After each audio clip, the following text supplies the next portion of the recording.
Welcome to the Barbell Strikes Back. I'm James McDermott, joined by Miguel Porter. Miguel, it's Sunday. The regional, it came, it went. It actually seems a little bit like a dream, doesn't it? Yeah, And here we it are. was. Yeah, yep. Yeah, I was thinking that all last week, where I was like, did we do anything?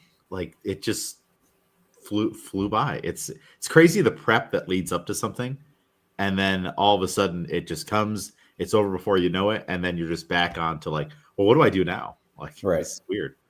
Yeah, it didn't feel, and I mean, it didn't feel like a train through meet, but I think with the way that we've been doing everything, it kind of feels like, all right, we worked for a good amount of time, we did the meet, and now we're working again, but like not in a bad way, like in a Yeah. very like, all right, we're back to regular business.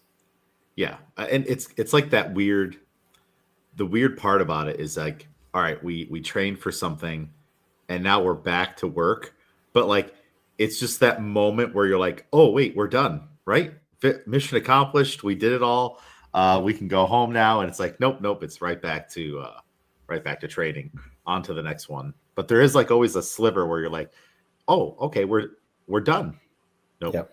it comes right back Yeah. quicker than you think. We did have a little bit of a deload week, a mini one. Yeah. Yeah, I mean, it's. I mean, we got to make use of our time. That's what we got to Yeah. do. I think it's a good way to like introduce the new positions that we're going to be working on for these next few weeks.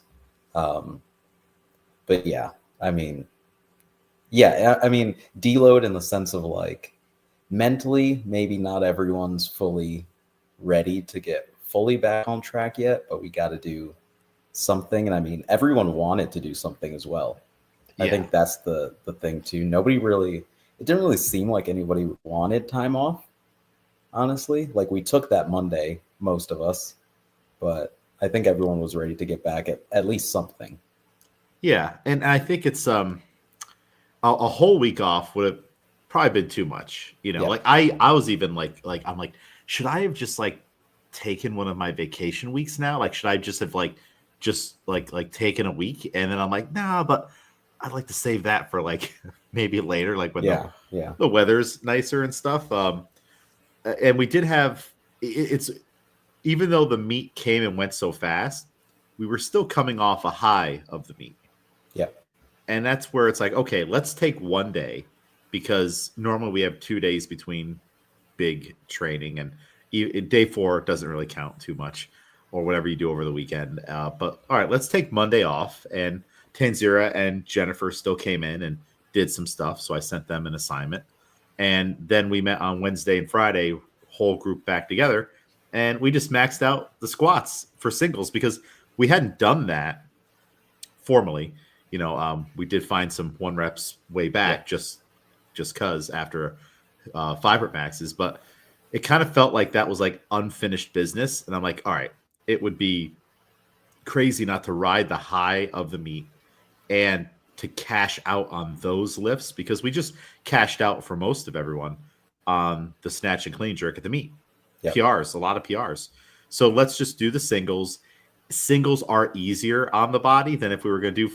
I wouldn't have done 5 rep max or something like Yeah. that. Right. It's like, hey, let's just do singles, build up to what you want for the day, or hey, let's go for it. And if you're feeling good, so you do have the freedom within that to kind of pick and choose your own adventure. And then these are always good opportunities to introduce the new stuff. And we have the low hang and the mid thigh. So it's like before we start the full training cycle, let's just dabble on it. We'll do EMOMs. So you get a lot of practice at it, but it's structured. And oh boy, did we need that structure in order to fit everything in because time kind of got away from us. Because I was talking to Haley about this on Friday. I always tell myself whenever we go to max out, like the back squat or something, I know like it should probably just be the back squat. Really, Mm-hmm. we could spend the entire time warm up, skills practice, just back squat, stretch, maybe a little finisher at the end or something, and everyone would probably be happy going home. Dragging out the bars to do snatch and clean jerk, not the most popular thing, but I got greedy. Maybe an 8-minute EMOM would have been better, just for time purposes, not even for just everything. But yeah, just getting people exposed to the new stuff that's coming. Yeah. And like I said on Friday as well, I think we're actually very efficient with how we squat, even going for like those heavier weights, even though it's longer than the 20 minutes that were like originally allotted. With all the like, we're running out of plates for sure. Yeah. So with all the like passing of plates over and over, and my bar was completely stripped and then re-put back on and all of that, I think like everyone does a good job with squats, I think, and just like we move pretty fast, I would say. Yeah, and I made up for the mistake that I made on Wednesday, which I had it in my head and I just didn't organize the group that way. But this time I was like, no. Shaf, you're paired with Alex. Jennifer, you're with Haley. There's 2 less squat racks, and like it doesn't matter if there's a discrepancy in the weights. Just help each other build what you need. And Chris wasn't there because he was running a race on Saturday, but had he been there, he would have been with Justin. So, you know, as much pairing up as possible for the amount of weights that we have. Definitely. That definitely hurt on Wednesday. I was like, crap, you know, like, I didn't enforce the law there. I should have, but yeah, you guys got it done, got it quick. And even like, at one point we needed weights. We need to fix Rebecca's bar because it was just like all little change. I'm like, we need to fix this. And Jennifer and I think you and maybe some others are bringing over plates, and we got her a legit looking bar, some big blues, big greens. All right, there we go. Now you don't have to stand there for 5 minutes adding up all the incremental plates. I'm like, what weight is this? Because that was it's kind of funny. When we switched her bar, she had just back squatted like 70 or 75, and then when I came over, I'm like, what is this? And like she had like 90 or 90 plus loaded on there, because you're like, I don't even know what that last one was. It's so, but yeah, we fixed that. And then she built back up and eventually back squatted 90 for a nice 30 kilo PR. Yeah. Awesome. Yep, those days don't last long when you're getting 30 kilo PRs, 40, things like that. Alex still has a couple of those because he, for his regional PRs, he had like a 40 kilo increase on his total, or you just have to, not max out your back squat ever, and then in a couple of years when you're feeling good enough, you'll PR.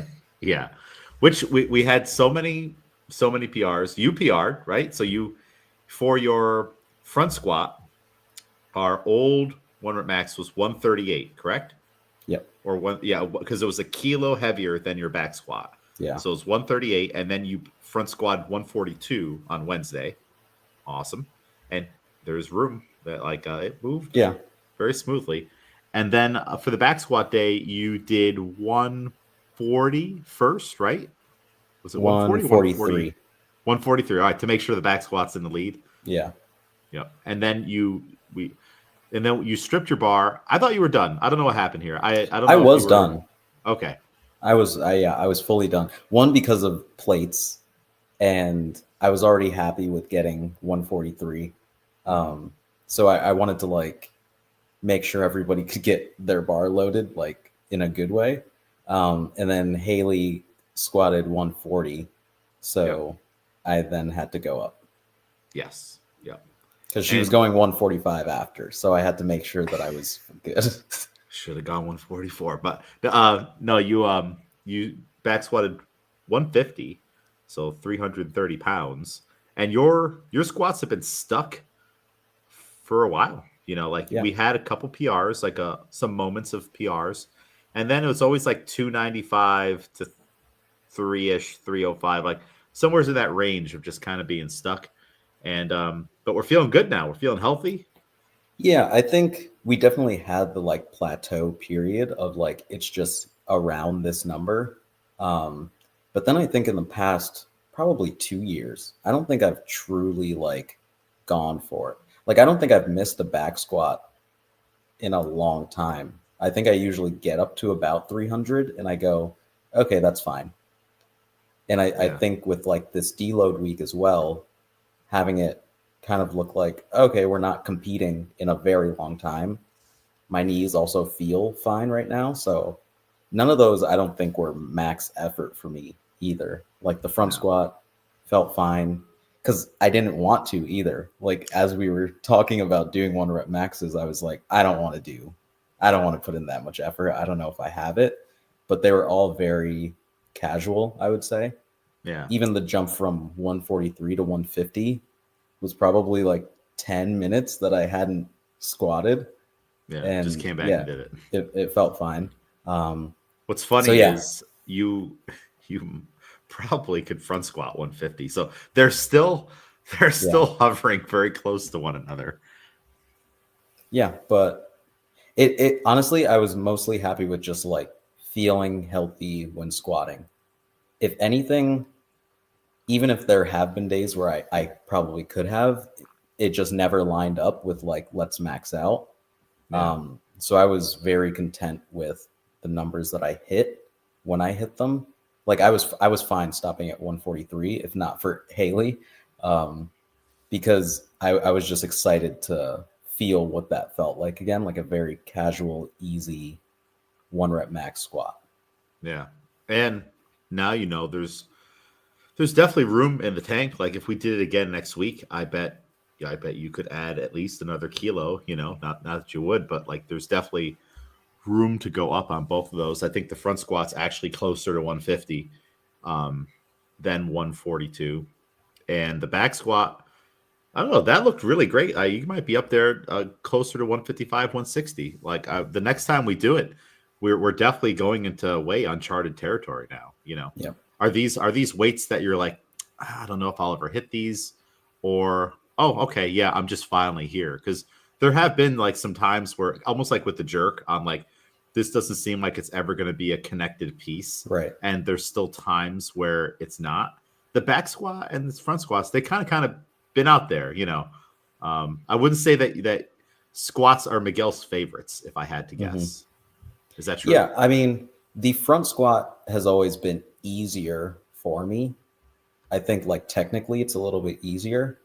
I think again, the way that we started off squatting this last training cycle, this year, 2025, I think has allowed me to kind of rebuild my squat, like from a technique standpoint as well. From like the focus every time we write it on the card and like really locking down what my back squat technique is in feeling different things. Thinking about it. Right, because it just didn't seem as natural. Like front squat for me always felt natural to just go straight down, straight up. Back squat always felt like I had to think a little bit more. But now, yeah, both felt very easy. Like the focus was still there, but I didn't have to really put max effort into it. Yeah. I think you're focused on one of them. Maybe the front squat was try your best. I liked reading that. Like, oh, it's a great. That's it. That doesn't have to be anything technical. Just be like, hey, do your best today. That's a great focus. Yeah. So, yeah, they felt good. Happy with that. The back squat, I did think that I didn't think that I would ever hit 330. I knew that it was at least 315 in that they just hadn't lined up. But when seeing my front squat numbers go up, I know that technically I am strong enough to back squat it. But I wasn't expecting, I didn't even think that 150 was 330. That wasn't even in my head, but yeah. Yeah. So are you saying that you had almost put a cap of 315 on like Miguel's lifetime back squat? Like when you're 70, you're like, all right, I hit 315 back in the day. I'm glad I at least checked that, that box, and I'm at peace with it. Is that kind of what you're saying? You would just like, wrote it I had off? never imagined going heavier than 315. Maybe in a mindset of like, oh, do I really need to? But again, I think I'm still at a point where it's like, well, now that I'm getting heavier, I have no clue what it is, what the kilos are in pounds. So I'm just kind of putting stuff on without knowing. But yeah, I never saw like a vision of past 315 because I was like, I'll get 315 and I'll be like, cool, 315. Yeah, that's like a universal type of benchmark number. The only reason I know, like off the top of my head, what 150 is because during on ramp, I always used to show videos of Pocket Hercules lifting whenever we would cover the weightlifting stuff. And so I would just show his, and he always had a snatch, a 150 snatch. And I was like, I need to put this into perspective for the on ramp. They have no idea what kilos is. So I just say this 150 kilos, that's 330 pounds. And then once everyone heard the 300, like, oh my God. And how much does he weigh? Yeah, he's a little guy. He weighs like 61, 63 kilos, whatever it was. So that's just why it's just ingrained in my memory. If we go 153, I don't know how much that is. I just happen to know just this one weight. That's it. Yeah.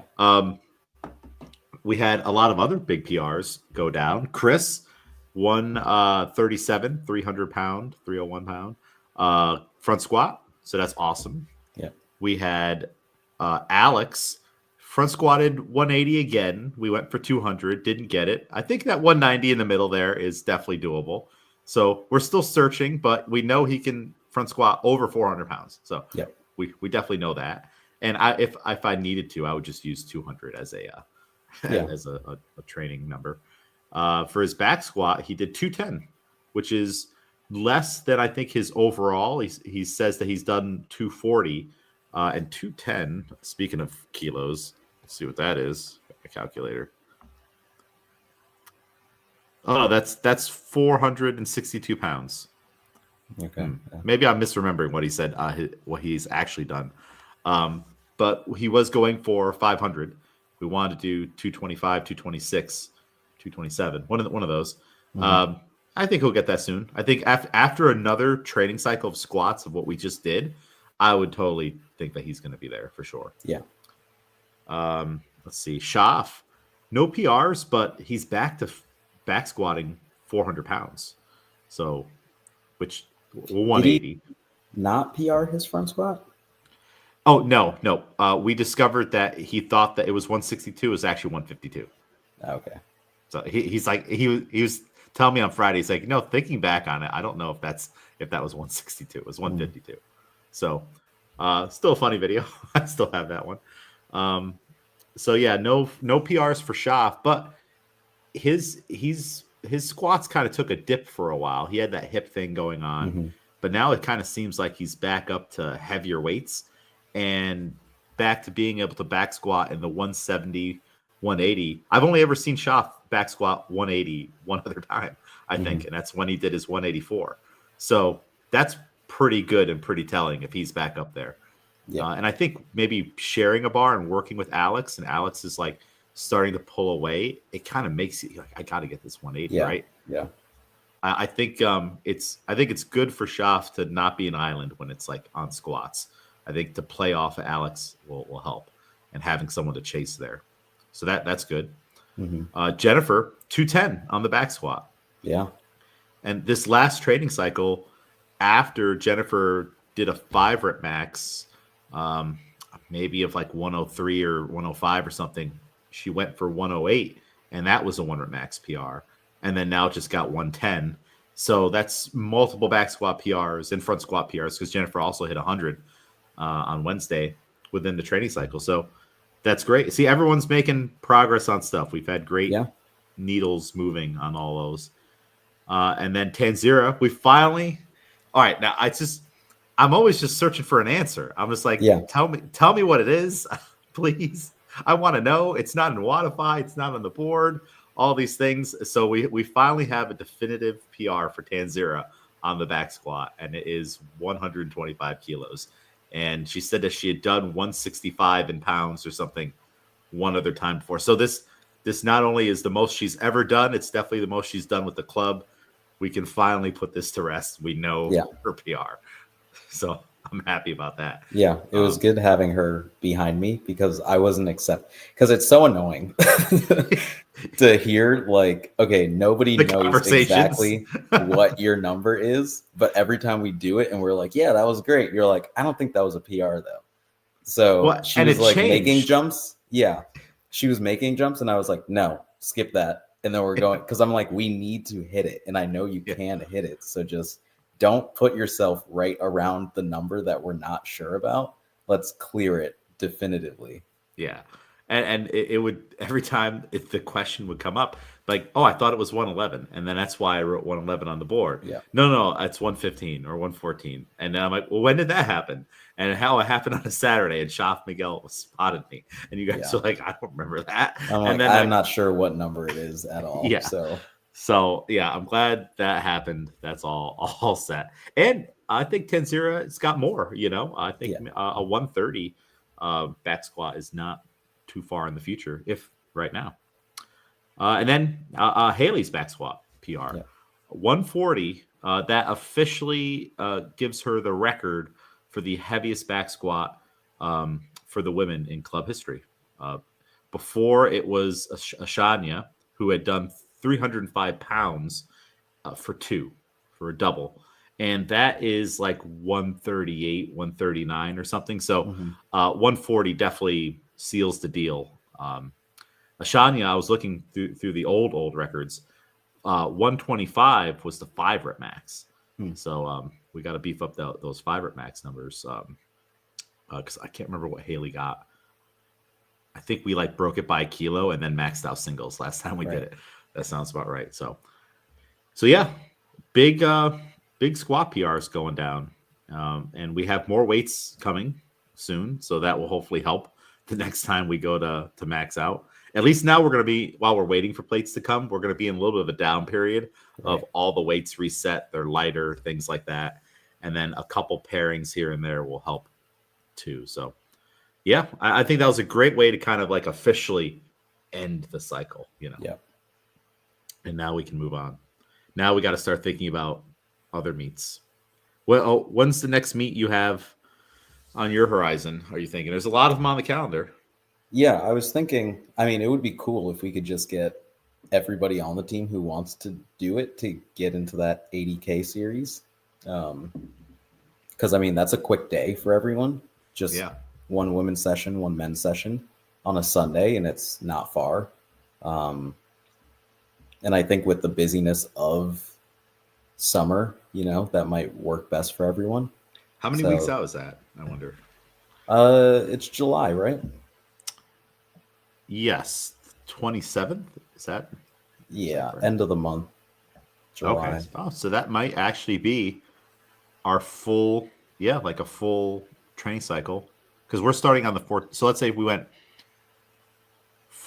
there's 8. Yeah, because we would start tapering. That actually might line up to be like another solid 12 to 13 weeks or something, which we're just going to run it back, like same kind of sequence and see what we can do. And then some of those weights that got away, that's like the next opportunity to try to like get them, you know, like, all right, we're opening at 100. There is no, you know, well, and by that meet, that will be the new weight classes too. Oh yeah. Wow. So if we did do that, that would be the first meet where those are contested because that happens June 1st. USAW switches over. So yeah, that'll be super interesting. And that'll play right into states because I think states will be exactly 2 months later. Yeah, July 27th, August. Yeah, September 27th, 28th. So that'll give us 2 months to kind of like, all right, recalibrate and essentially go back to like we'll be doing a lot of full lifts. Like which I don't know, have we done that for an extended big training cycle, just 3 days of full like snatch, clean, jerk from the floor? I'm trying to remember. What we did last year before states? It might have been. It might, because that's always my answer on like, well, we have to really sharpen the skills so they can be like, I know we've done like in the past, one day was triples, the another day was doubles, another singles, and they're like light, medium, heavy. We've done things like that. I do this.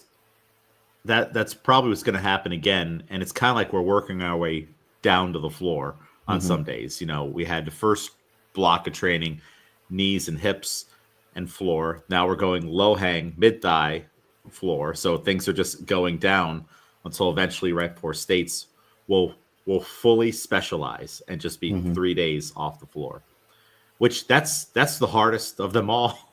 You know, it's those other 2 hang days, you forget like just how much variety they feel like they give to training, even though it is still snatch and clean and jerk.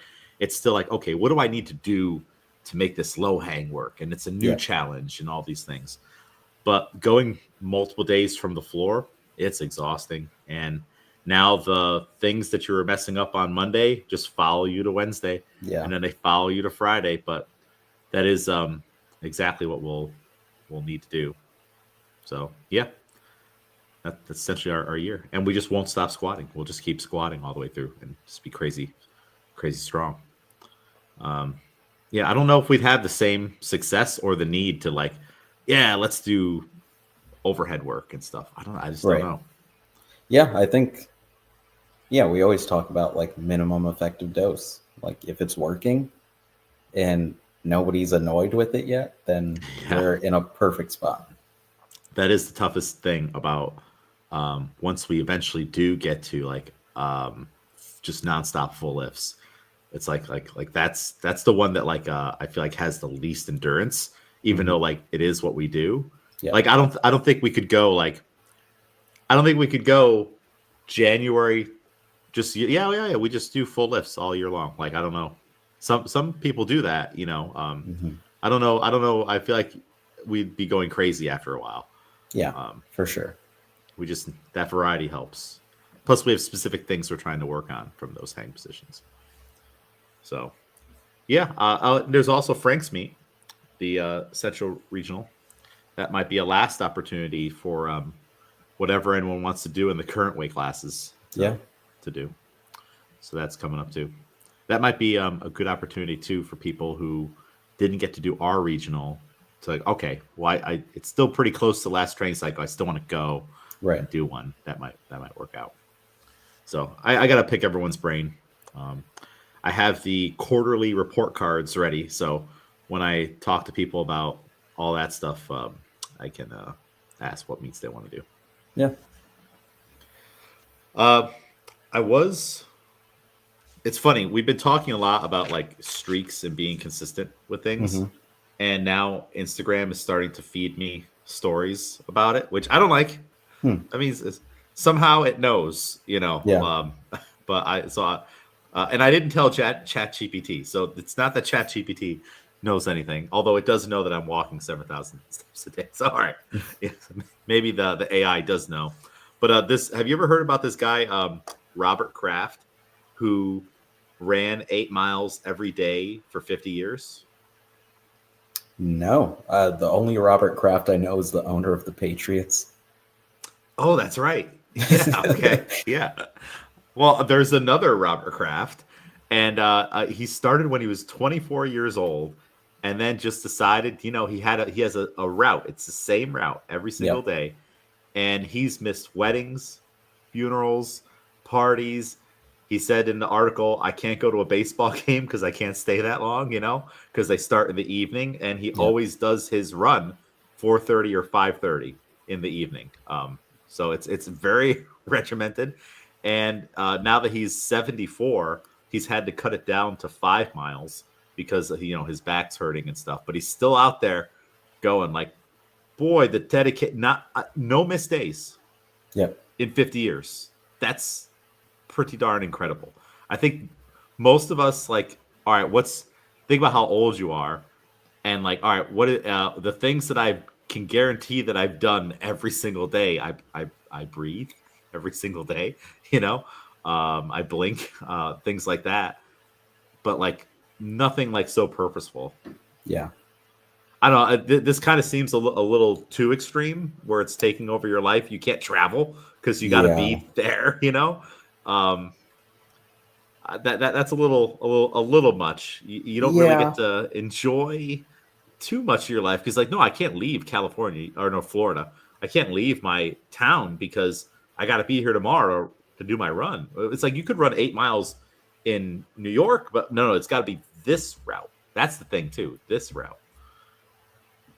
Yeah, you have to fully break that down. The deep inside what's going on there. I like, that's cool, but I'm questioning the motivation behind it. Like, not like yes, but yeah, but like, what are you running from? What do Yeah. you need from this? Like, what happens if you don't? Oh, I imagine once. I mean, 50 years. Like at this point, it would be devastating to miss a day. Right. Like he's only going to miss a day when he eventually dies. Like Mhm. that'll be it. Wouldn't that be crazy if they carried him the route just to get one more lap? That I think that would be all right. That would be cool. Not the day he dies, but like if a bunch of his friends got together and they carried his coffin or his urn or something one last lap or route, and then put him to rest. I think that would be a nice touch on it, for his family to do. Or Again, let the or are you letting the madness end with him? right. That's okay. Yeah. So that's where I'm going with this, where it's kind of like you started off by saying like he's missed weddings, he's missed funerals. Yeah. At a certain point, yeah, I wonder how much impact that has had. I did read something recently about like potentially the like loneliness of self betterment, right? Where Mhm. you're adding all these things into your life, in if they're beneficial to you, it's a plus. But with that time that you're spending on those things, what are you losing in the meantime? Um, so I question like his relationships with those people who he's maybe had to miss weddings for, or funerals of a loved one, or something like that. Like what that Yeah. impact has on those around him. Or I mean, I think within that article I was reading too, you eventually find people of that same mindset. Um, so maybe, yeah, the only people he has around him currently are also people who are that dedicated to something or another. Well, it's funny you said that. To celebrate 50 years, they listed off all these other runners that also had like nicknames like the Terminator or this or that. Yeah, Hmm. like so like these other like known runners that know him and are friends with him, and they came to run with him on the day of the 50th anniversary. So it's kind of like that. Like those are his friends. I would like to know, why does it always have to be in the afternoon at 4? Like, all right, if you have like a wedding at 2, couldn't you just do it at 7 a.m. and go out the rest of your day and go to the wedding? And maybe you're not going to stay late because you want to make sure that you're going to be able to do Right. it. But that's okay. At least you get to go to do that, unless the article only meant, okay, he missed weddings that were in like Arizona or something like Right. that. Well, Right. I'm not going to travel. But if it was local, he did things. But yeah, it's it's kind of like bodybuilders. If you watch any of those bodybuilder documentaries, they're like, oh, I got to be up at 4 a.m. So I don't go out, with the people that are my friends and stuff, or I can't go because they're drinking alcohol and eating, food that's not going to be good for me. And I'm 10 weeks out and everything is so perfectly timed to get lean for the stage that if I do it now, I'm going to have to do like 5 hours of cardio tomorrow. And I don't have time for that. And like, so they have less degrees of freedom than like Right. just the everyday person. But I guess if it's important to you, do it. Like this guy wanted to run every day 8 miles um, for 50 plus years, and he's still doing it. Rain, Yeah. shine, the COVID. He said none of it stopped. He's always just went out there and just Hmm. did his run. Yeah.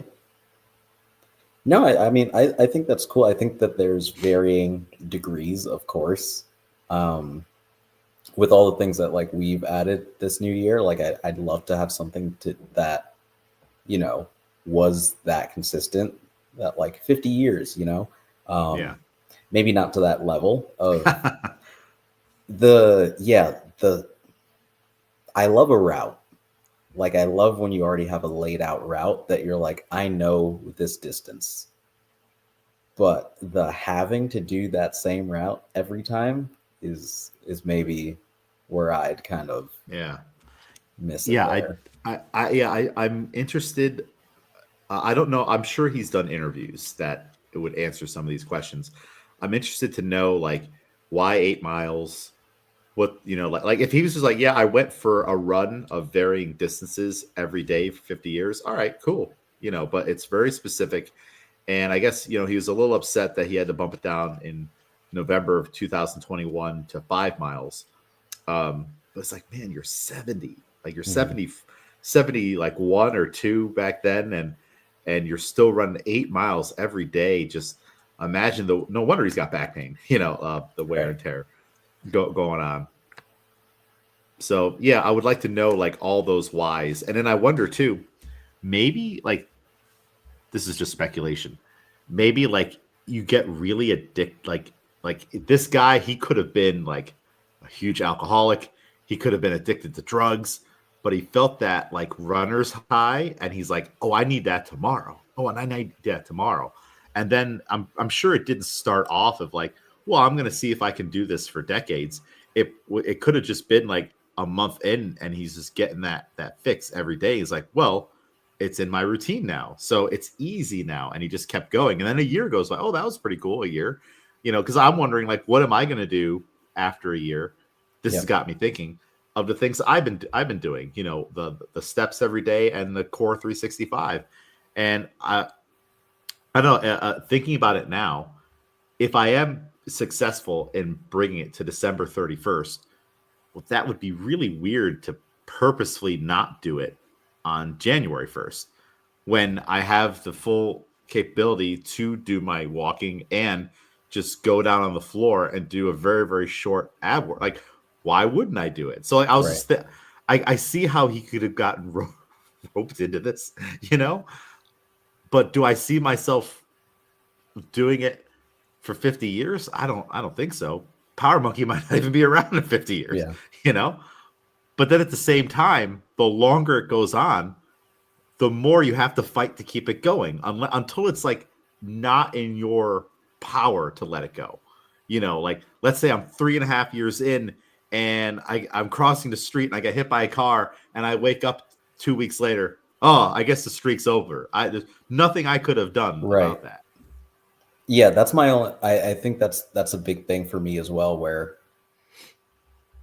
I'm almost like concerned of like, because it's like there are people out there who are so tied to these things that like I feel like genuinely internally things would just shut down if he wasn't able to do it, you know? Yeah. It's like when like a very old couple, like if one passes, the other one passes not long after. Yep. It almost feels like that, like you're so tied to this thing that without it, you're kind of like, oh, then what else am I Yeah. doing? Yeah, and that's why I kind of worry about streaks too, because you do hit a certain point where you're like, if I lose this, Yeah. like every day you're like, even if it's a good thing, you're like, man, there might be a day where I don't get to do this. And then what? Like, Yeah. yeah. And like for me, I haven't run into a situation where I'm viewing an upcoming event as a threat Mhm. to what I'm trying to do. I'm just like making it work. Like with the regional. All right. Well, it's a lighter schedule this year. Like, and if anything, I was disappointed I didn't get more steps because of an active event. Yeah.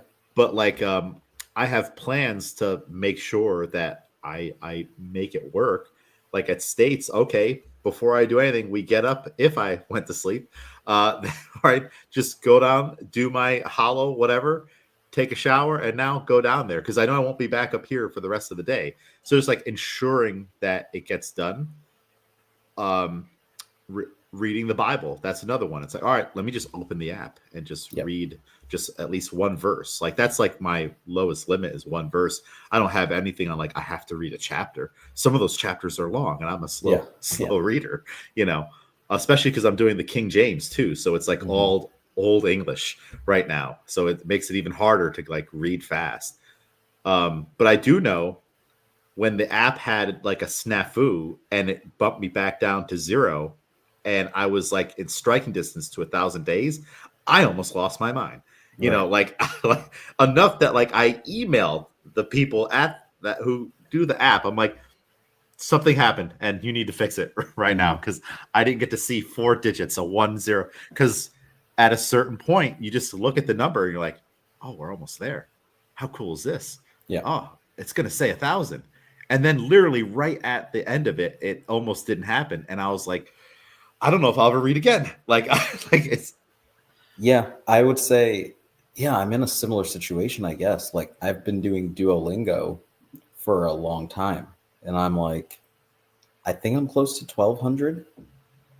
I might be even past that, but yeah, if I miss it now, just because it's like also, I mean, you can get into it, but Duolingo itself is not the best language learning. Like you're not really learning. Mhm. Like I know enough Spanish that I'm just doing a lesson in Spanish or just, You're oh, practicing. just practicing like every day. So like if I was to lose it, I don't think I'm ever opening that app again. Just because it's like, other than the fact that I see the streak, I don't know if I'm gaining much else other than the fact that I am practicing. Like, yes, that is what it is as well, right? Where it's like you are gaining the skill and practicing the skill. But other than the fact that I have the streak, there's nothing else tying me to it. Yeah. Like I think I would be immediately done if I lost my streak. See, this is the downside of streaks and stuff like that. Like it would be so devastating at a certain point to not do it and to be like, because like there's that gap of a day, of an empty day where it didn't happen, would just bother me. You know, it would seem like a failure of a day that Yeah. I didn't do Tabata Hollow Rocks or whatever it is for 4 minutes or read one verse or something. And then I would get into this whole thing. I'm like, you couldn't find time to read one Yeah. sentence, you know, like you could have done that at any time. You know, you could have woken up, put on your phone, and just done it right there before you got out of bed. Like, so then I would start like attacking myself. Hmm. Like, and like listing off all the reasons why we shouldn't have failed at this Yeah. because it was so easy. So yeah, this is this is not really a conundrum we've gotten ourselves into, but Hmm. this is now I can't imagine blowing this up to 50 years or even 10 years or 5 Yeah. years. But like obviously I'm not going to stop. Like my bare minimum is reading the Bible. Like that's the non-negotiable above the non-negotiables. So if I Hmm. don't walk 7K or do my core workout for the day, fine. All right, I'll be disappointed, whatever. I'll still do it the next day. Maybe I'll even like add a day. Yeah. Which really my streak for the 360s already broken. There was one day where I was too sick to do it. So I Yeah. just doubled up the next day. But I still got my steps in on that day. I'm like, I don't care if we have the chills. I'll just walk around this place till I get my steps in. So I have like my ultimate one, and it doesn't seem like I wouldn't not do that for years on end. Like I can't even. So maybe this guy Robert Kraft, he just couldn't see a day where he wouldn't do it. You know, Yeah. maybe he just has a lot of downtime, and but he started when he was 24. It's like, what do you do for a job? Like I don't know. Yeah.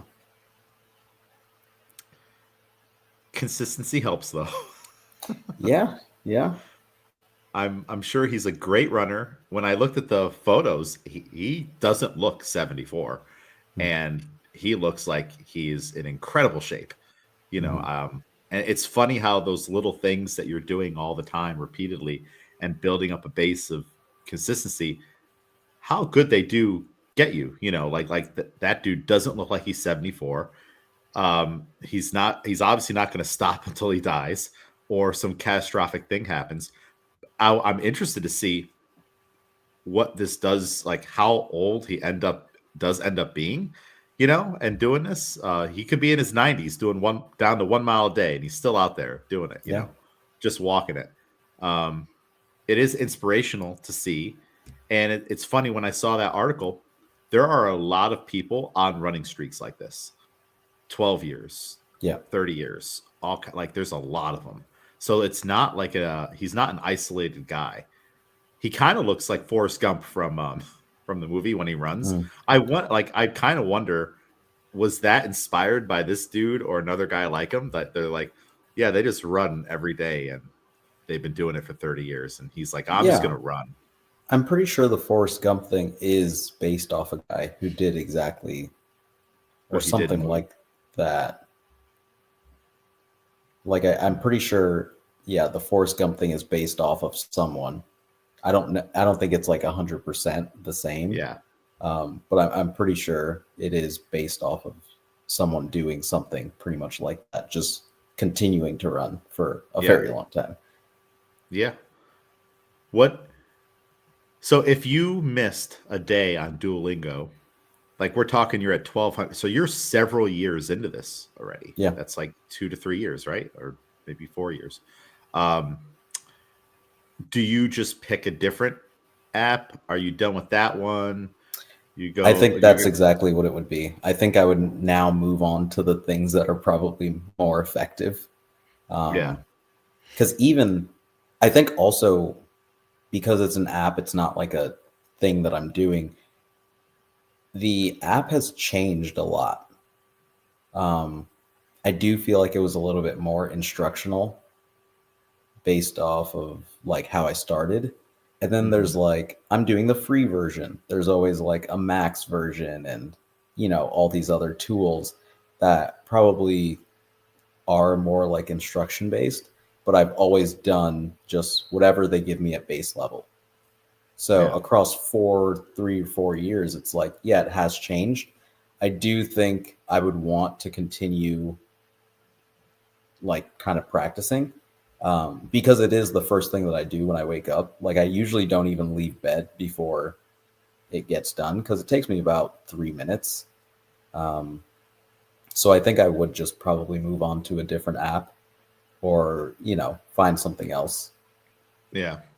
That's if they couldn't have fixed my little streak counter on the app, I was thinking I might just go paper for a while, Yeah. like book and paper. That way that number, because it's there right when you open the app. Boom. Mhm. Hey, it's your, and also the app reminds you too. Like Right. it'll text me and be like, hey, let's keep the streak alive. And I'm like, great idea. Let's do that. I get notifications. So like if on Tuesdays I get up a little bit earlier, so I'll do my Duolingo a little bit earlier. So let's say that's 5:30 on a Tuesday. I wake up on Wednesday and I'll already see a notification that's like at 5:40 from being like, are you gonna do it?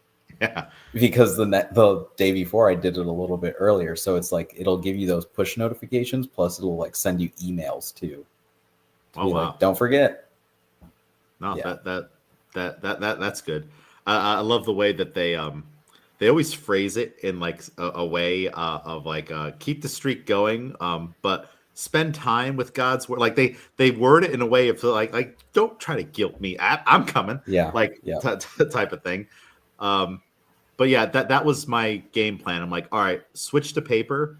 That way you're not going to open it for days on end, and it no longer will mean anything anymore. You know, Yeah. like it's just like, all right, just I can do some days in the app, some on that, and then maybe I didn't today, or you know, it's just no longer like a thing. It's funny how the time adds up, you know, so it takes you like 3 minutes. So if that's three minutes, I got my calculator here, and you do it for 1 year, so let's go 3 times 365 divided by. So if I did my math correctly, you're spending like 45. No, that can't be right. All right. 3 minutes times 365, because that's how many days you're doing it, right? Right. And now I'm going to divide that by 24, because I just want to know how many days this comes out to if you doing this. And I'm getting 45. 24 doesn't go into 360. Oh no, that 1,000. Yeah, okay, yeah, I guess it does. Hold on. 45 times 24. Yeah. Okay. 45 days of practice in a year. Wait, how are we doing? Okay, so 3 minutes times 365. That's the total amount of minutes that I'm doing. Minutes, yeah. So what do And we divide that by 60 to find the hours? Well, I divide it by 24. Hold on. 3 times 365. That's 1,095 minutes. Well, then we should divide it by how many minutes are in a day, right? Yep. So 24. Well, that's hours. Okay. Interesting. I did this the other day with something else. What am I? Someone right now is yelling at their screen on how this math is getting. So we have 365. So 1,095 minutes. Yes. 24 times 60 is how many minutes are in a day? So 1,440. So I don't think I'm at a full day, right? No, I think you should be, right? 3 times 365 divided by 24. I'm getting 45. But it's not 45 minutes. Yeah, no, I'm less than a day. Oh, wait. This would be hours. Wait, what am I saying? Days, right? It would be 45 hours. Yeah. And then so it's about 3/4 of a day. It's a lot of time. Yeah. I did the math, hopefully better, on if all my ab workouts took perfectly 4 minutes. Mm-hmm. A lot of them are longer than that, but I just went down to 4 minutes because all the ones that I just do Tabata on. And I'm going to end the year with a full day, 24 hours spent in time of working on those things. So it's like, all right, like I couldn't possibly spend an entire day, itself doing all those. That'd be a horrible day, but I can space that out over a year. And that's a lot of great usable time. And I think if I went up to the upper limit of like 15, it's going to end up being somewhere between a day and like 2 days or something. Yeah. So it's like, that's pretty darn good. That's a lot of time well spent. And it's like the compounding effect of versus the you that didn't do it at all. Mm-hmm. Like you're a full this amount of time over this version of yourself. And then of zero. Yeah. Like of the catch-up time that the other you would need to catch up to where you're at now. Like within 2-3 years, they would then have to do it triple the amount of time per day just to eventually catch up, meet where you're at. Yeah, it's cool. It's cool to think about because I was thinking about. I'm like, all right, how much time is this going to be of my year? And I was like, oh wow, at the bare minimum, a day spent doing this. That's pretty darn good. And then as things get easier, you keep going, you add more time, or you just do more things. So it's just funny how all those little things, they add up when you take the time to do them. And then it's very, very easy. Like these are like not a lot of time commitment things. 4 minutes, 3 minutes, right? A sentence, but it's like, boy, does the time not doing it also add up so quickly. And there's like no growth. Like the littlest things that you're doing can make you better. And it's funny, like I was talking about the Barbell Club report cards.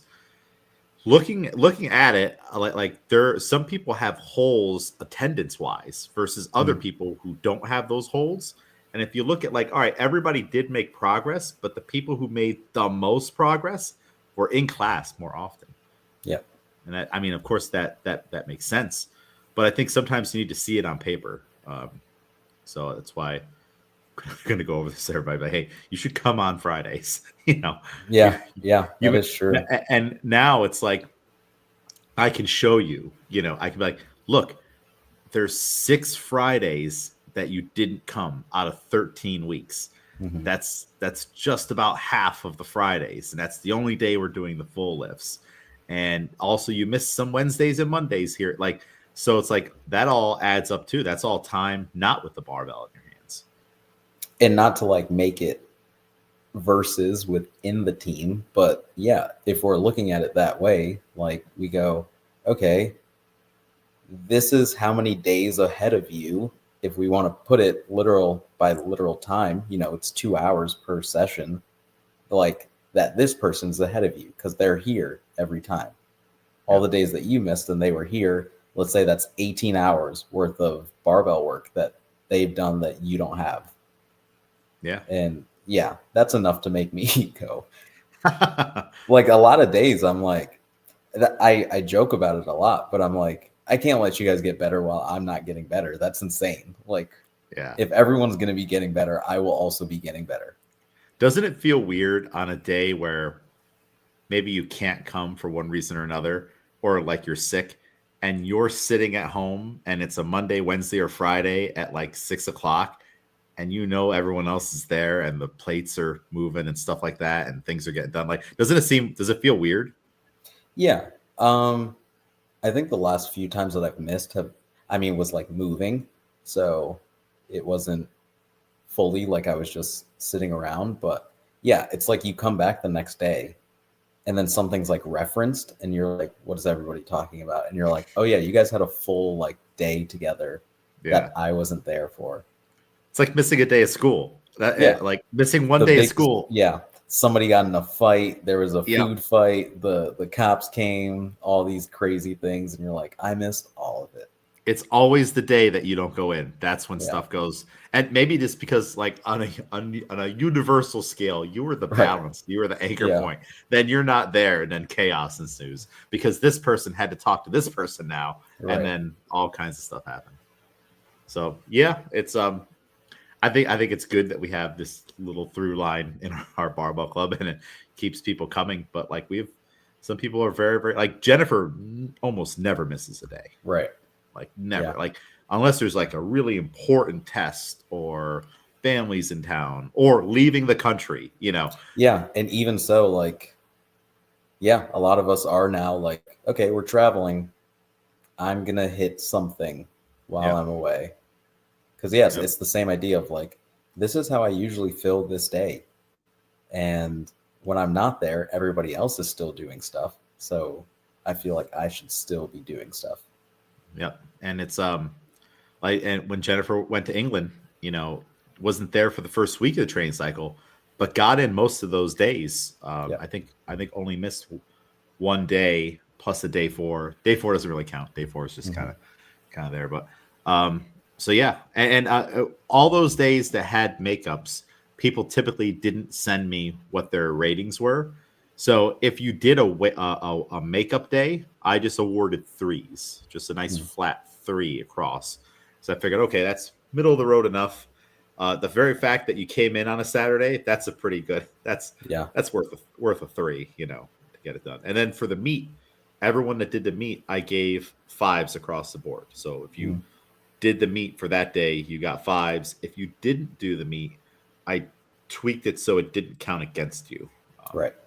Because it's not your fault that you couldn't, or there was a class on that Friday or whatever, So yeah, it'll be interesting to go over these things with everyone and see where we can continue to bump things up. You could have gotten a perfect score of 15 overall points when all the averages and stuff came together.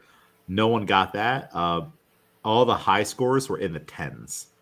So most people got 10 points and a couple decimals. So there's definitely room to go up. Like we're missing those 5 points, and then it's like, all right, well, is getting those 5 points like having more 4s than 3.5s, or more 3.5s than 3s, or like what happened on those 2.5s, those kind of things. Beefing all that up, I would have to imagine and hope that means better performance, and moving the needle more. So we'll see what we can do. Plus, I need to make sure I'm doing this so that like we're not just writing down numbers for no reason. Yeah. You know, Yeah.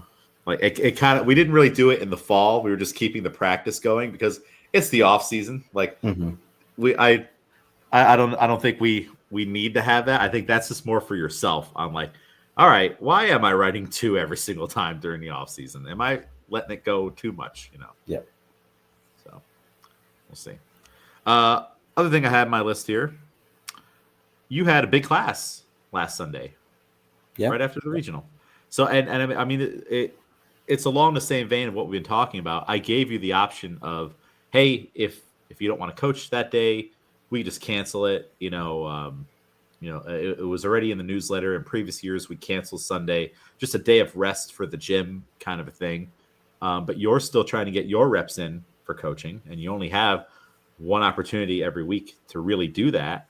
So you wanted to coach. You're picking the Sunday workouts now because Cap isn't providing it. So it's what you want to work on for that day, and you pick Cindy. So one, remind me, why did you want to coach that day? And then 2, why Cindy?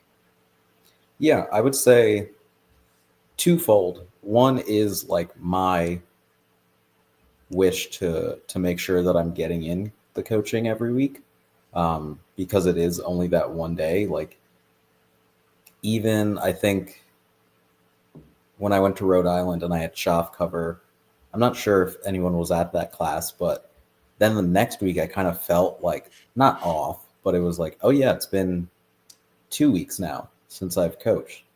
Yeah. So just having that type of consistency. And then the other reason is more like for the gym, I would say, because of the regional, knowing that like, okay, most of the afternoon classes on Friday weren't available, and then Saturday wasn't available. So anybody who like uses the weekend days as time to get a workout in, they wouldn't have like the full weekend.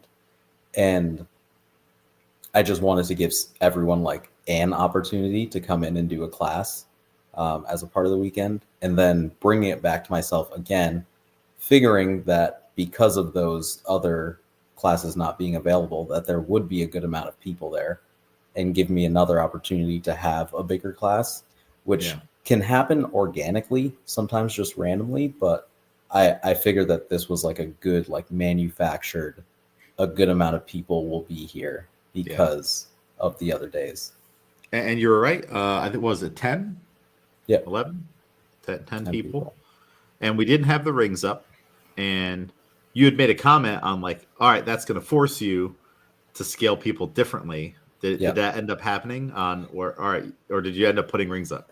I had to find some rings because I wasn't expecting there to be 10 people. And then I started to see who was in class. And I was like, okay, I need at least a couple. I think I only put up like 4 in like the different corners of the room. But one of them being Olivia, who's a drop-in, but like has done CrossFit before a few times with us. But I was like, yeah, I would have her do rings. So that was the reason that I got a couple pairs in. But choosing Cindy as well, just because I also want it to be kind of like Sundays as a somewhat prep to the next thing coming up. So, now with Murph being the next thing, I kind of want people to like get back into the feeling of doing these body weight movements kind of in this structure, preparing for Murph. And then like today, again, like more squatting with the overhead squats, but also running and getting ready and prepared for like running outside within our 200-meter loop and all of that. So building that up as well, I think is really important. And it kind of gets people in the mindset too of like, oh yeah, this thing is coming up. This is something I want to do. I can set a goal now of, okay, I've been touching these movements. How do I want it to feel on Murph Day? And even like, okay, I've gone to a couple Sunday classes and I've basically been prepping for this thing. Let me make sure that I'm there on Memorial Day as well. And then hopefully in like fall, winter, it can be like a prep for the open or, some sort of competition coming up. So yeah, that's kind of the that's goal. the fun part of it. You can do so many things, and you can have like a loose thread line, on like, okay, I'm going to do squatting workouts, running. There's an infinite number of workouts, benchmarks themselves that have squats, push-ups, pull-ups, those type of Yep. things. Like next week you do the chief, and that's a fan favorite too. Instead of a pull-up, it's just got a power clean, but then push-ups and air squats. Yep. So it's like, and then like you just said, leading up to the open, you could do, hey, I'm going to do a new open workout every single week and get some experience coaching those. And maybe on some of those days where you're like, oh, wow, it just happened to work out that I have 12 people here and it's like the 8-minute open workout, I'm going to do 2 heats. And I'm going to tell them right now, we're going to simulate the open, and you're going to count for your partner. You can do all kinds of fun things like that, So that's the nice part about being able to pick. So that is how you're picking. You're picking with Murph in mind, right? Yeah, I would say so. Not directly like we have to hit each of these movements every time, but like maybe in like just the feel, the vibe, like next week could be like a longer workout just to get that kind of feel in of like, here's how you kind of pace yourself knowing that this could be about 30 minutes or around that time. Yeah. Even just doing a hero workout. Hey, here's a hero workout. These are what they are. This is on Memorial Day. This is what we're doing, So yeah, I think that's awesome. It's fun being able to pick, right? Yeah. Like when do you start thinking about the next week, or do you already have them kind of plotted out already? It depends. It is fairly early in the week that I know. Like I knew that I was doing last week after class. I figured that Nancy would be the next one that I would do. Because I was thinking that overhead squats are like a good thing that I wanted to see in coach on a Sunday anyway. So yeah. And that's another great way you can pick. Like you have your theme, but also be like, what haven't I coached in a while? And you could be like, okay, I want to do that Sisson workout, which it's 1 rope climb, 5 burpees, and a 200-meter run for 20 minutes. And it's a hero WOD. So like, all right, you can get some pulling, some running, and the burpees are in there, and it's a hero WOD. So you can talk about that. But you're like, you know what? I haven't coached rope climbs maybe ever in a class. Mm-hmm. So there's like one that I can like pick from and do that. And sometimes when you program some of those movements, that could also change on like, oh, everyone loves rope climb day. It's funny how people gravitate to some days. Like everyone, for some reason, likes a rope climb day. But so yeah, you can do stuff like that. Do you have any idea of what next Sunday is going to be? No, not yet. I'm leaning towards a longer workout though for next week. Yeah. Like a named workout or one that you're going to build? I think a named one again. Like I said, I do have like some archives. Today we were able to do, because it was a smaller class, like the moving the bar forward every round. Okay, cool. So I was telling them about this one workout that I did that was just burpee box jump overs. I think it was like 150. And I was flipping the box over like every 30 or so, and how that was a mistake as I went through. But yeah, just something like that. So I don't know yet. I think I'll do probably like a longer, maybe a hero workout for next week, and then go off of what I've been building.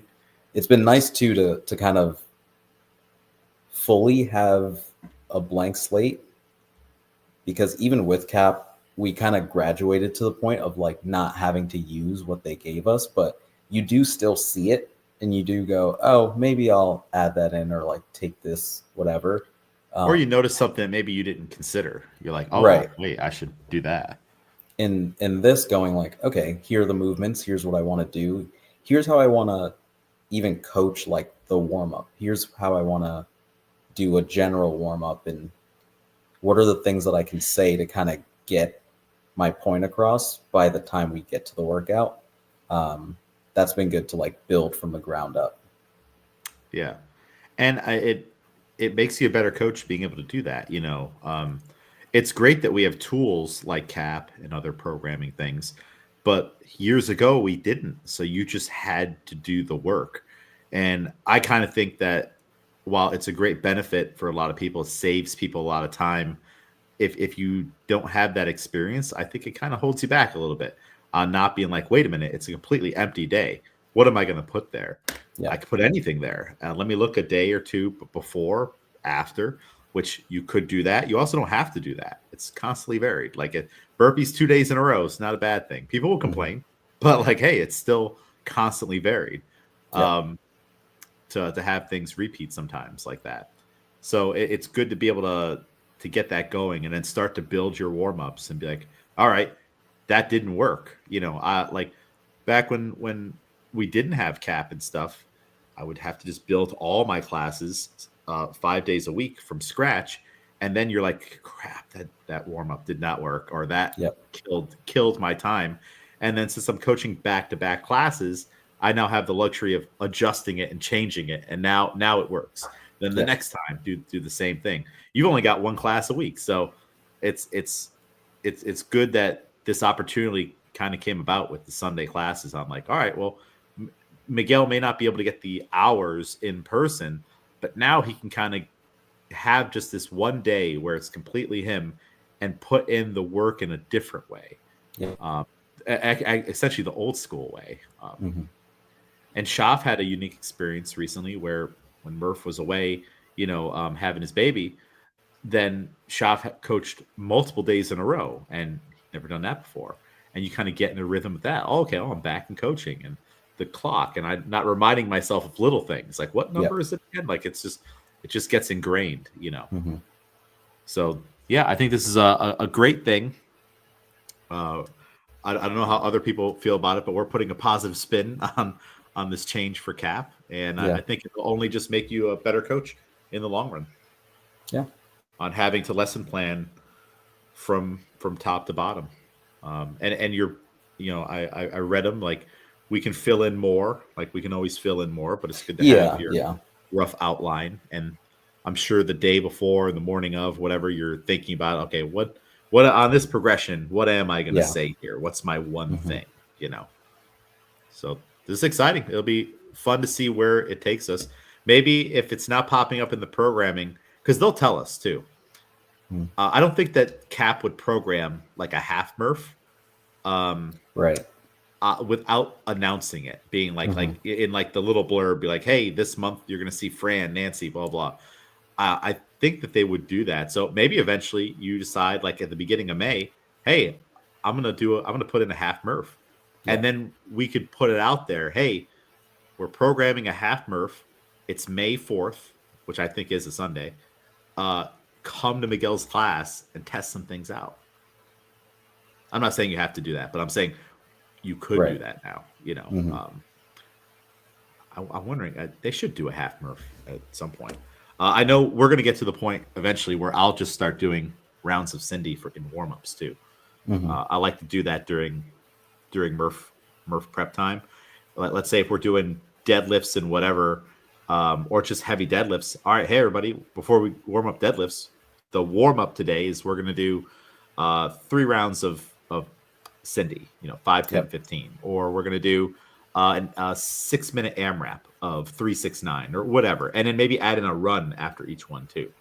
So there's all kinds of things you can do. So maybe you decide to do a benchmark workout, like you're going to do Elizabeth 21:15:9 cleans and dips. You can bake in some Murph prep still. So you don't have to be married to like, all right, it has to fit like this Murph theme. It could be anything. And then the rest of the hour, even after you're done with Elizabeth, all right, guess what we're doing for the last 15 minutes of this workout? We're going to do 5 rounds of Cindy right now for a little bit of Murph prep, which after 21:15:9 ring dips, people might be mad at you, but whatevs. It's a fun time of year. We'll have a nice big turnout. We'll have the barbecue.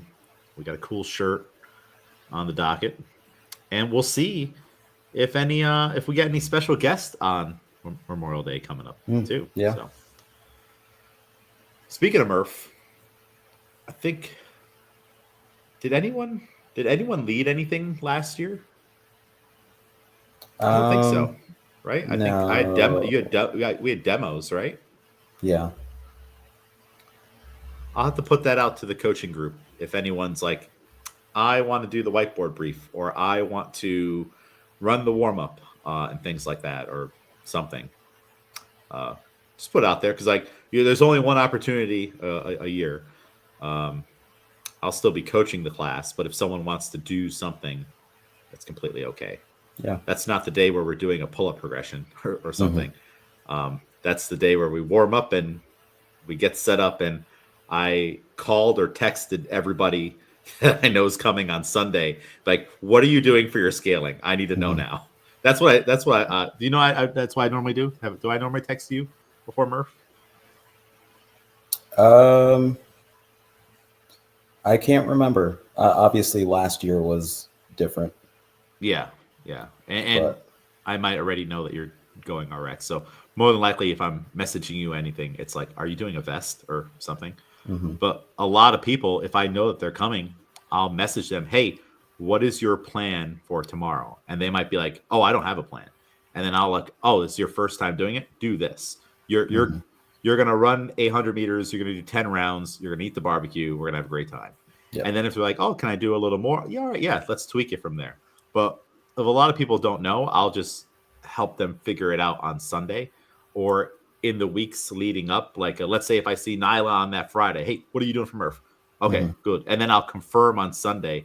This way, there's no other way to walk into that class of like 50 plus people and know that we even have enough rings at that point. But now if I know everyone's doing rings, and then that's also when I'll tell people, all right, you're doing ring rows. You, Maria, and Abby are sharing a pair of rings. Yep. So when you come, you're going to get one pair of rings, and you're going to. So that's how I do all that. Like, it has to be done like that. Yep. Otherwise, it doesn't have to be done like that. It could just be a free for all. But I appreciate knowing, and I feel like other people appreciate being prepared with a plan when they come in to something like that versus looking around. Oh, there's no more rings. What are we going to do?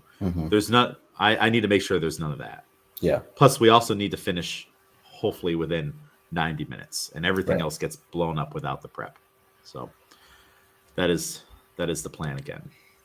It's been working. Are you going to do Murph this year? Yeah. Of course, I'll be there. Did you not do it last year? What happened last year? No, last year I had to scale because my nerve had died in my tooth. Oh, okay. I remember that. But now that I got a taste of scaling Murph, I don't know. It was nice. it was nice. I remember Mike looked like he was all red but pale at the same time because it got so hot in there, and I think that vest he was wearing was maybe overheating him. Like, I remember him and Schaff just dying through it. Their goal was to go unpartitioned. I think I went unpartitioned. Yeah, because I was scaling, so I went unpartitioned. But yeah, I think Mike finished it that way. Schaff, I think, switched. But yeah, that when I message people that weekend, this is also my opportunity to see if anyone has any crazy plans as well. Right. when they're like, oh yeah, I was going to go RX unpartitioned, and it's my first Murph, and I've been a member for 2 weeks, and I'm like, hold on, let's change this up a little bit. I need you to do this, because otherwise you get surprised with that's when all of a sudden you're like, gee, everyone's been done for 25 minutes. What round are you on? 13? Great. Okay. All right. Yeah. You need to start running now. So yeah, I forgot about that part. That has happened in the past where you're like, because it's just so many people, and then that one person won't stick out until everyone else has dissipated, and then you're like, oh no. You need about like half of the people to be on that second run.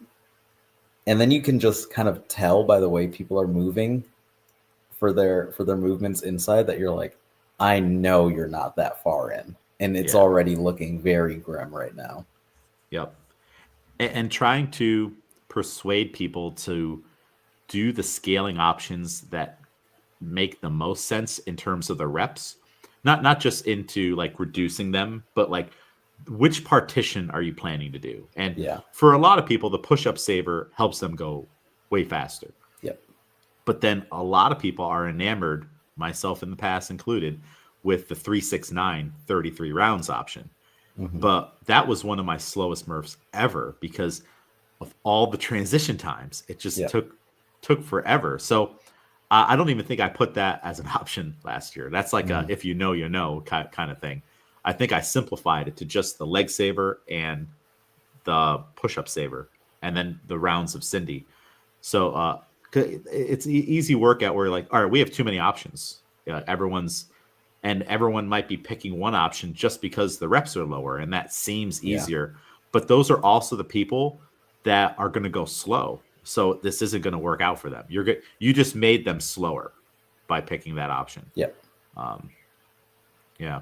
I don't think I would ever do Murph that way again. Have you done that one, the 369? No, and I don't think I would because I know myself. And I know that no matter how many reps I do on the pull-up bar, I'm going to take a while before I get down and do my first push-up. So, I'm big on transition times because even if I was looking at the clock trying to time myself, I know that who I am and I know that I'll take a long time. So, I think 369 is great for someone who isn't planning to do the full volume. Mm-hmm. And they've got some pull-ups, but like consistent threes. Like, all right, well, let's do 15 rounds or 20 rounds. Do 20 rounds of 369. We'll scale the reps that way, and then that kind of takes care of it. And you're trying to get that done in 20-ish minutes.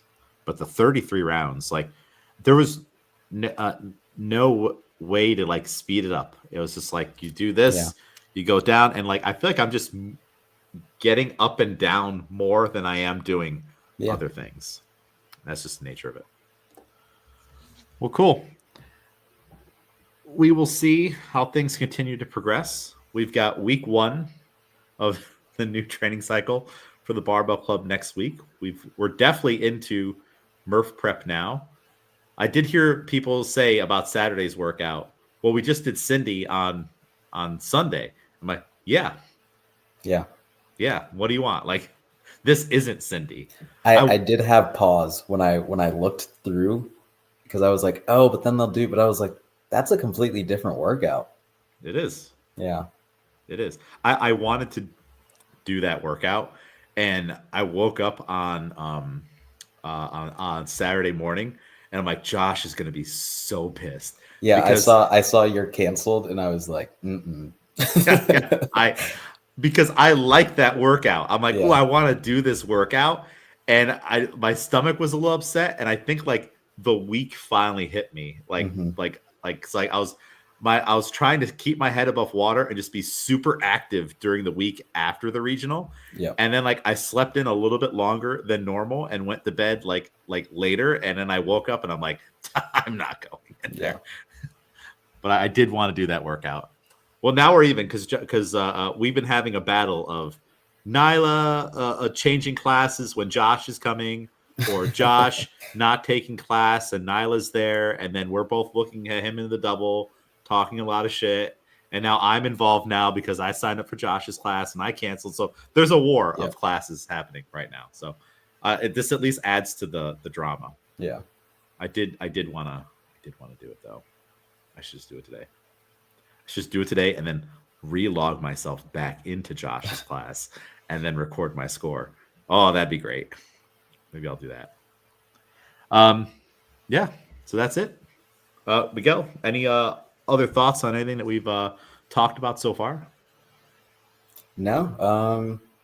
I guess along the lines of all we've touched on, like I've been trying when I can get in early enough before Barbell Club to do like 10 minutes worth of Cindy. I kind of change the variation too. Sometimes I'll just do strict. Sometimes I'll do weighted pull-ups as well. But because I know that the best year I ever had in Murph was the COVID year because all I could really do was consistent body weight movements. So I've been trying this year to get back into it and not just rely on whatever fitness I still think I have. Yeah. So, yeah. And we're going to have to make sure, see, just got to be careful with the running. Like if you're going to add in, Right. because like that is one of the things that I know when you were trying to get back into some Metcons, maybe it was last year, the running killed. Like when we did Jeremiah's and Peyton's going away workout, the running I think was killing you in that one. But like that's a thing where it's like, oh, now my knees and calves do hurt, and now I have to do these back squats. But like so, these two worlds can coexist. Just got to be careful with it. Yeah. Especially since we're on a good run with the Barbell Club at the moment. Not that last training cycle was without its aches, tweaks, or pains. No, definitely not. Across the group, people were working on a lot of things, and we made it work. But so yeah, I think that's a good idea. Keep doing that. And day 4 kind of feeds into that a little bit, right? Which that's. Did you do the full day 4? Yeah. Is I don't think I'm going to keep it that format for the gymnastics at the end. That I wanted to kind of see how did that feel adding reps that way. It was kind of fun because the 3 of us did it together, me, Haley, and Schaff. Perfect. There was almost a snafu at the beginning because I was like, so we're doing this and then this and then this, and I realized that we got different reps. Yeah, since they're doing scaled things, right. I started them higher. I would say the only thing is no, because I like that, but the sit-ups, they added up. Like once you get to 40, you're like, oh my gosh, you've done so many. But yeah, I was able to keep them unbroken for the dips and the pull-ups too. So, and I was moving fairly consistently on the sit-ups too. So I don't mind it. I wanted it to be supplemental. We're working on it. We're getting the benefit out of it, but it's not a full-on beatdown or anything or too much volume. And I like that format because the volume is kind of up to you. If you're having an off week or whatever, you can go slow and just still do the movements. If you're feeling really good, you might get 8 rounds, which only comes out to 8 pull-ups in the end. You know, not that much if you're starting at 1, but everything else does build up. I kind of want to change it to what the original intent is, which it would be 1 shoot through, and you add a shoot through every round. 2 pull-ups, you double the pull-ups, because I do want more pull-ups. And then the air squats, or excuse me, the sit-ups would stay consistent at 10 or 15. Like you wouldn't add.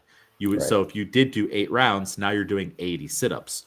And it's almost like a little bit of a break between going back to the others. Well, because with all the other abs that we're doing, we don't have anything that is actual flexion and extension. Everything else is very static holding. So that was my way to like add it into there for those that want it. If you don't want it, if you don't want to do day 4, nothing bad is going to happen to you. But if you do come in, this is one more day where we can do extra abs that way too. Yeah. What do you think about that? I would say sit-ups should probably be 20 to 25 then, if we're going to keep it the same number across. Yeah, I think it should be something that takes some time. Yeah, because it's got to be a break. But once you get into, all right, I'm on 5, so because like 4 shoot throughs isn't just 4 reps. It's actually 8 reps. Plus, actually, it's more than that because you have the shoot forward, you have the shoot back, you have the push up, you have the dip. So it's 4 reps times 4. It's actually 16 reps. Yeah. So at a certain point, that'll get time consuming, but the numbers are like low enough where you can keep stringing them together for the most part. And then the pull-ups, we don't need to go too crazy with the pull-ups. I just want us to keep working on them. And in a situation for you, I could just specifically program, do them weighted, if that's what you want to do. while others can work on the box, and since it'll go up by twos, they'll just start to get more reps. Yeah. Yeah. Yeah. I think that works. So I was going to get rid of the Matador dip. That's if we have the shoot throughs. Okay. Yeah. I guess that makes sense because you do have both of those presses. Yeah. Yeah. That's just kind of something that carried over from the last day 4. I'm like, well, let's do them again. But that's not to say that we couldn't do the parallettes for 4 weeks and then reset, or 6 weeks and then add the Matador back in. You know, it's not going to be this variation for forever. How did the cardio stuff go? Good. I mean, I don't love it, but Well, yeah. it's an okay way to start. Yeah. That all right, that's there because so like we got new weight classes coming up. Let's get a little conditioning. You know, let's not, the summer's coming, so everyone has different goals. So there's a thing there. And it's also a barrier. I'm like, you're at least warmed up no matter how you did this. Like you can't just because I know how Saturday goes, Yeah. Like if I put back squat or deadlifts there, people are just going to come in and add weight and start back squat, or deadlifting. So at least this is like, all right, you can use it as a warm up, or you can use it as a warm up / actually doing stuff, or at least you moved and you just woke up 15 minutes ago, or you're a little more awake now, after doing it. Did anyone do the big dog option? No. No. Okay. I'll have to ask Jennifer if Jennifer did that option. Did everybody pick rowing or biking? We all rode. Yeah. Rowed. Okay. Yeah, and that'll change week to week. The intervals, the time component to it. It's not going to stay at 5 sets of 2 minutes. That'll change week to week. That way, because that could get very boring very, very quickly. And then bench pressing. We'll bench press. We'll keep working on the bench press. A little more bodybuilding style. Sets of 10. That's it. That's day 4. Super simple. Yeah. Cool. All right. Awesome. Well, Miguel, where can people follow you? Can it be Miguel on Instagram? Miguel. Follow Albany CrossFit Barbell Club, James A. McDermott, Albany CrossFit. And thank you so much for listening. We'll be back next week.